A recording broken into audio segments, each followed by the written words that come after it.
My name is Monica and I'm the owner of MindStart Activities for Persons with Memory Loss. In this video, I'm going to tell you how to put together our product, This Is My Life Memory Book, and how to use it. Here's how you're going to put together This Is My Life Memory Book. On the front here is a place to put in the photograph of the person you're making the book for. So when you put the photograph in, it would look like this. When you open the inside, you're going to find the pages for the book are in the front cover, and a user guide that tells you how to put the book together is going to be in the back cover.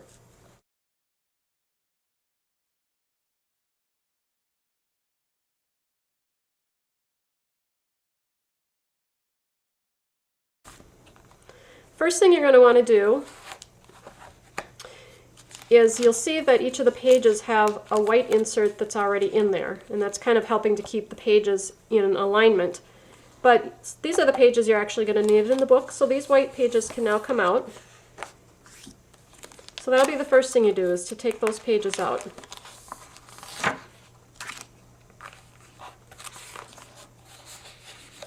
And these also can be used later if you decide to add in some of your own pages. You can use these templates here. And this is called a post-bound scrapbook, and this is where it goes together. You can go to any scrapbooking store and you will be able to buy more pages like this for an 8x8 post-bound scrapbook. You're going to pull these out. On this front page, you're going to write the person's name along the bottom. And I recommend putting their full name. Also use a black pen or marker and use very clear and large print. Then the text page on the back side with a blank page on the facing side. So this is where you'll write information, again using a dark marker or pen and writing clearly. And then the rest of the room is for photographs. Here's a few tips about photographs you might use in the memory book. First, I suggest that you use color copies of the actual photos. That way you wouldn't accidentally, if the book were ever to get damaged or lost, you wouldn't lose any precious photographs that you would be upset to lose. The other thing is sometimes you maybe don't have a lot of photographs, say, of the person in the job that they did. But for instance, this woman was a secretary, so I found on just some clip art images online that shows a typewriter like the one that she may have used as a secretary. So that might be another way to put in some photos of things that are real pertinent to the page of the topic you're on. You might, to adhere the picture onto the sheet, you could either use like a real light glue stick or double-sided tape. But one of the keys is to keep it real simple. The more busyness you put in here, the less the person is going to be able to focus on. And you might also consider how their vision is. If they are more, have difficulty with vision, you might consider putting in larger photos. So you might only have 2 or 3 photos on here. But again, it's not, it's just to capture those important points of their life, and you might also go through these pictures with the person with memory loss and see which pictures seem to really give a response, and use those photos in the memory book.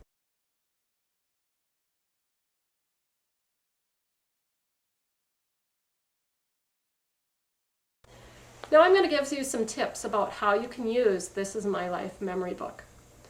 First, it can either be done as a session, a time you set aside to use with the person, or it can just be used at different periods throughout the day.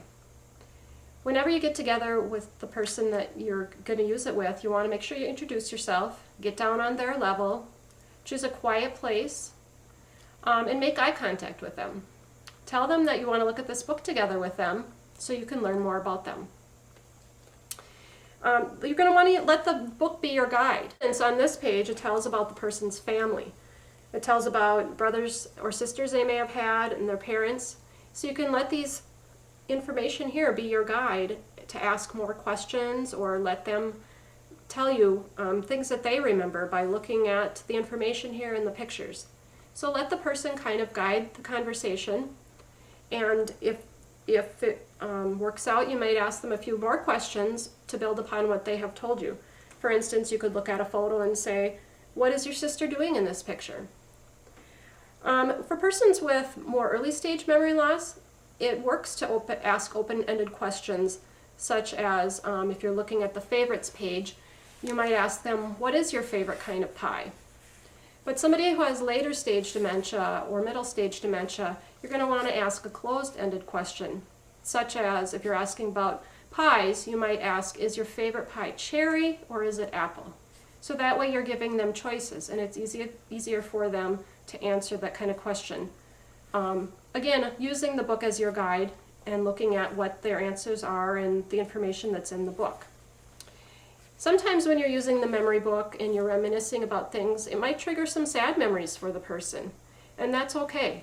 Let them share their feelings or what they remember, and just validate or acknowledge their feelings. And you can say something like, that must have been really sad for you. But if the person is having a hard time getting past those feelings and moving on, you might help redirect them. Maybe find a new page in the book and start directing the topic towards something else.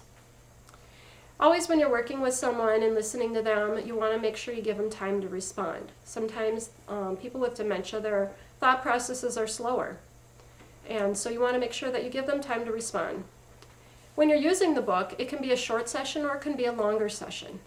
But even if you only have 5 minutes and you look at a couple pages together, it will definitely be a benefit to the person, as it will give them positive feelings, and those feelings can last much longer than those 5 minutes you spent with them. You might even use it before times that can be difficult, such as a shower. If they have a person who doesn't exactly enjoy bathing, you might use it before that to help form a connection and gain trust. Or if the person has sundowning or wanders later in the day, this might offer a good time to sit down and look at a few pages in the book together. When you're done with looking at the book with the person, you want to thank them for sharing, and always end on a positive note.